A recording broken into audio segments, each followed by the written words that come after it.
కథాభారతి శ్రోతలకు సుస్వాగతం. ఈ వారం కథానిక డాక్టర్ జడా సుబ్బారావు గారి ఆకుపచ్చని కన్నీళ్లు అనేది కథా సంపుటిలోని 9వ కథ వాన కురిసిన రాత్రి. ఈ కథ తెలుగు జ్యోతి జూలై ఆగస్ట్ 2019వ సంచికలో ప్రచురింపబడిన కథ. ఇక కథలోకి వెళితే, ఆకాశం నిండా కరిమబ్బులు కమ్ముకున్నాయి. చినుకులుగా మొదలైన వాన అంతకంతకు ఎక్కువ కాసాగింది. ఉండుండి వినిపిస్తున్న ఉరుముల చప్పుడు భయంకరంగా ప్రతిధ్వనించసాగింది. ఆకాశంలో మెరుపొచ్చినప్పుడల్లా ఆ వెలుగులో వాకిట్లోని చెట్లన్నీ వింతగా మెరుస్తున్నాయి. కిటికీ దగ్గరగా కుర్చీ వేసుకుని బయటకు చూస్తూ కూర్చున్నాడు అభిలాష్. ఆకాశం నుండి చినుకులు పడటం ఆనందమే అయినా ఆ తర్వాత ఏర్పడే బురదలో నడవటం చాలా చిరాకు అభిలాష్కి. అయినా మనసుకి ఆహ్లాదం కలిగించే వాన చప్పుడంటే విపరీతమైన ఇష్టం అతనికి. చాలాసేపటి నుండి అక్కడే కూర్చుని బయటికి చూడసాగాడు. ఇళ్లలో వెలుగుతూ బయటికి కనిపించే వెలుతురు తప్ప వీధి దీపాల జాడలేదు. వారం క్రితం ఆ ఊరికి వచ్చాడు అభిలాష్. తెలిసిన బంధువుని ఆసుపత్రిలో పెడితే తండ్రి రాలేక అతనిని పంపించారు చూసి రమ్మని. తీరా వస్తే ఐసీయూలో ఉన్న పేషెంట్ని ఇంటికి తీసుకొచ్చే వరకు ఇంట్లోనే ఉండమని అడిగారు బంధువులు. తప్పేది లేక ఉండవలసి వచ్చింది. ఉదయమంతా ఆసుపత్రి దగ్గరే ఉండటం, బయటేదో తిని సాయంత్రం ఇంటికి చేరుకోవటం, రాత్రంతా ఒక్కడే ఇంట్లో గడపటం అలవాటైపోయింది. దానికి తోడు సాయంత్రం ఇంటికి వచ్చి రాగానే తగులుకున్న వర్షాన్ని చూస్తుంటే మనసులో ఆనందంగానే ఉన్న ఇంటి దగ్గర వాతావరణం గుర్తొచ్చి మనసంతా దిగులుగా అయిపోయింది. ఆప్యాయతను, అనురాగాన్ని అమృతంలా పంచే అమ్మను, అనుబంధాలతో పెనవేసుకున్న ఊరిని, అలుపెరగకుండా ఆటలాడిన బాల్య స్నేహితుల్ని, ఈత కొట్టిన పిల్ల కాలువని, దెయ్యం కథల పరిచయానికి నిలయమైన మంగమ్మ డాబా రచ్చబండని, ఊరి ముచ్చట్లన్నీ వదిలిపెట్టి ఊరు కాని ఊరిలో కొన్ని రోజులే అయినా ఇలా గడపాల్సి వస్తుందని కలలో కూడా అనుకోలేదు. అయినా ఎప్పుడూ ఊరిలో ఉంటే ఎప్పుడూ ఇక్కడేనా అనిపించేది. ఇప్పుడేమో ఎప్పుడెప్పుడు ఊరెళ్ళిపోదామా అని మనసు ఉవ్విళ్ళూరసాగింది. అందుకే అంటారేమో, దూరం అయితేనే కొన్ని వస్తువుల పట్ల మమకారం పెరుగుతుందని. ఎవరో చెప్పగా అంతగా రుచించలేదు, కానీ అనుభవంలోకి వచ్చేసరికి దాని లోతు మరింతగా తెలియసాగింది. ఉన్న ఊరు ఉన్న ఊరే, ఊరి నిండా బంధువులే, నోరారా పిలుచుకునే అవధులు లేని అనుబంధాలు. ఎవరెవరికి ఏమవుతారో తెలియకపోయినా వరసలు పెట్టి పిలవడం, వారితో వేళాకోళాలాడటం అదో ఆత్మీయతను కలిగిస్తుంది. ఉరిమిన చప్పుడికి ఉలిక్కిపడి ఆలోచనల్ని దాటుకుని కిటికీలో నుంచి వెలుపలికి చూడసాగాడు. దూరంగా కనిపించే ఇళ్లలో నుంచి, తెరిచిన కిటికీలలో నుంచి మనుషులు కనిపించసాగారు. రెండిళ్ల అవతలున్న కిటికీలో నుండి ఎవరిదో రూపం అస్పష్టంగా కనిపించసాగింది. కళ్ళు పెద్దగా చేసుకుని చూస్తున్న వెనుక వైపున్న పెద్ద జడ తప్ప ఏమీ కనిపించలేదు. చినుకుల్ని దాటుకుని దూరాన్ని దగ్గర చేయడానికి అతని కళ్ళు తీవ్రంగా ప్రయత్నించసాగాయి. ఉన్నట్లుండి ఒక్కసారిగా ఆకాశం మెరవటం, ఆ వెలుగులో అస్పష్టంగా కనిపిస్తున్న రూపం అతని వైపు తిరగటం ఒకేసారి జరిగాయి. అంత వర్షంలోనూ అతని నుదుటిపై చెమట పట్టసాగింది. అయినా దాన్ని పట్టించుకునే స్థితిలో అతని మనసు లేదు. మనసుని బలంగా తాకిన ఆమె వైపు కళ్ళు చిట్లించుకుని చూడసాగాడు. తెల్ల డ్రెస్సు వేసుకున్న ఆమె రూపాన్ని చూసి మొదట ఆశ్చర్యపోయాడు. అంత వానలో తెల్ల దుస్తులు ధరించడం అతనికి వింతగా అనిపించింది. అయినా లోకో భిన్న రుచి అన్నట్లు ఎవరి రుచులు వారివి, ఎవరి ఆనందం వారిది. ఒకరి అభిరుచుల మీద మన నిర్ణయం అనవసరం. వాన తీవ్రత తగ్గి చిన్న చినుకులుగా కురవసాగింది. ఇక్కడ ఈ ఇంట్లో కిటికీకి దగ్గరగా నిల్చుని తనెలా ఆమెను చూడసాగాడో అక్కడ ఆమె కూడా ఆ కిటికీ దగ్గరగా నిల్చుని అతని వైపు చూడసాగింది.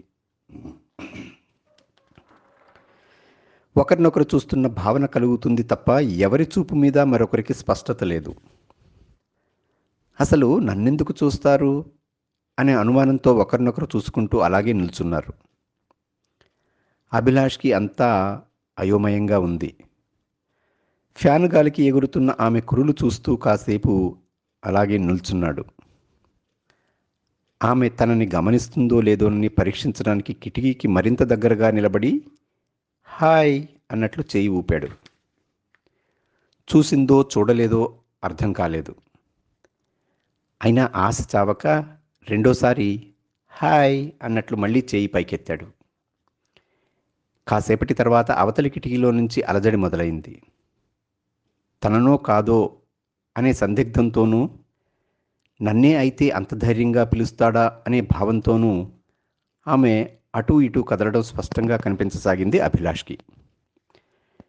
కాసేపు కిటికీ దగ్గర ఖాళీ కనిపించింది.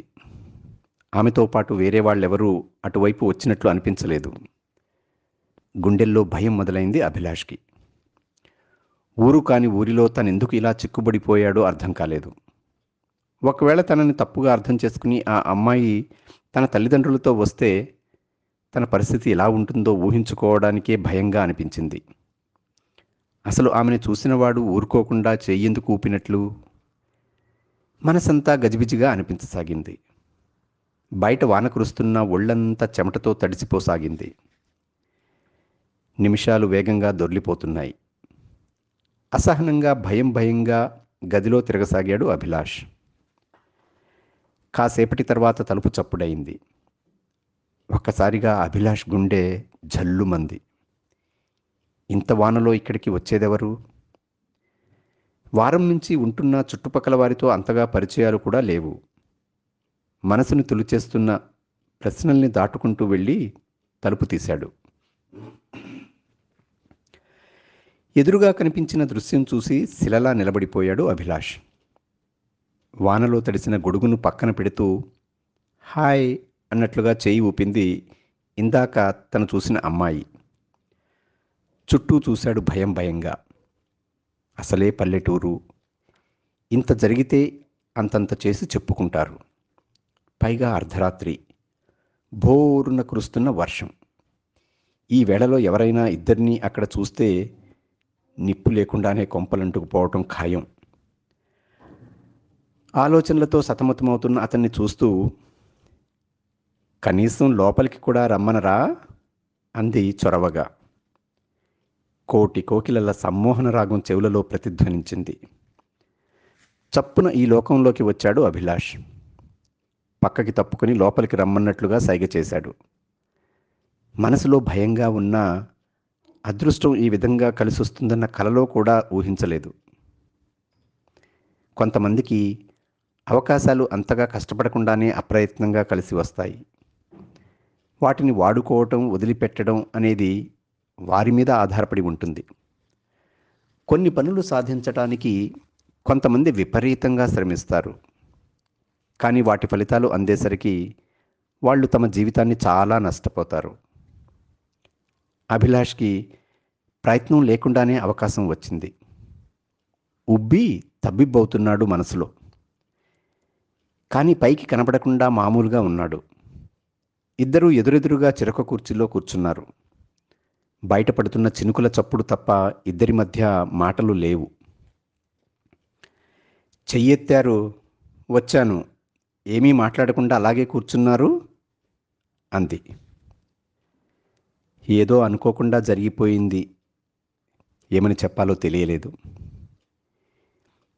ఏదో చెప్పాలనుకున్నట్లున్నారు అంది.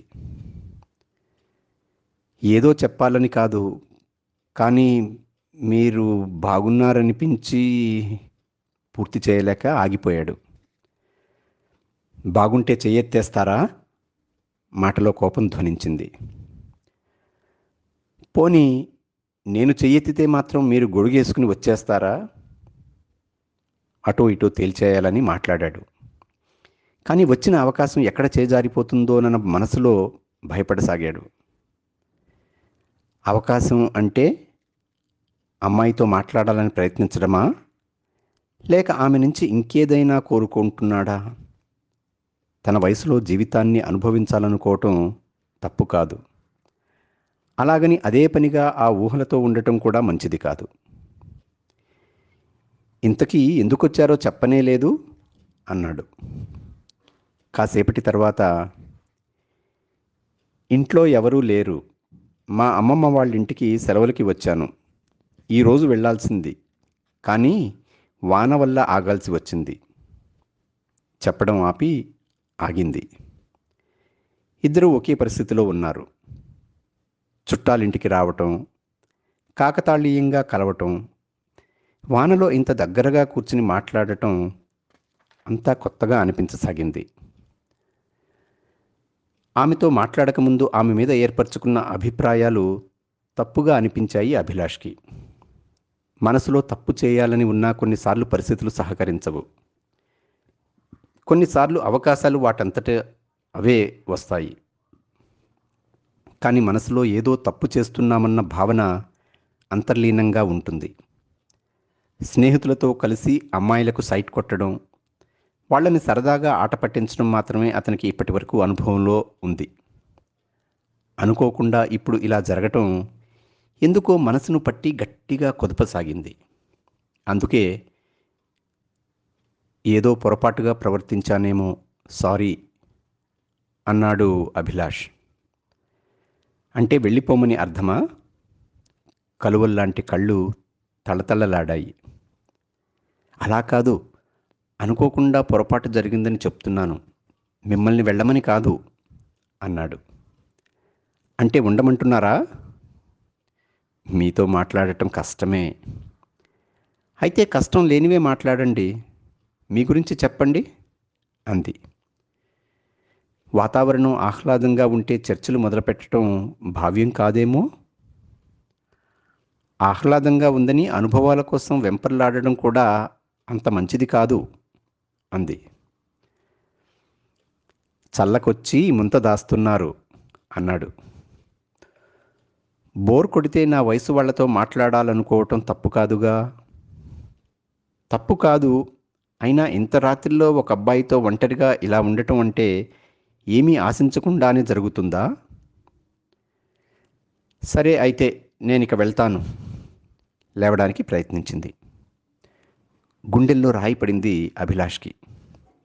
మాటకు మాట పెరిగి ఏదో ప్రయాణానికో ప్రణయానికో కొత్త అనుభవానికో దారితీస్తుందనుకున్నాడు, కానీ మొదటికే మోసం వస్తుందనుకోలేదు.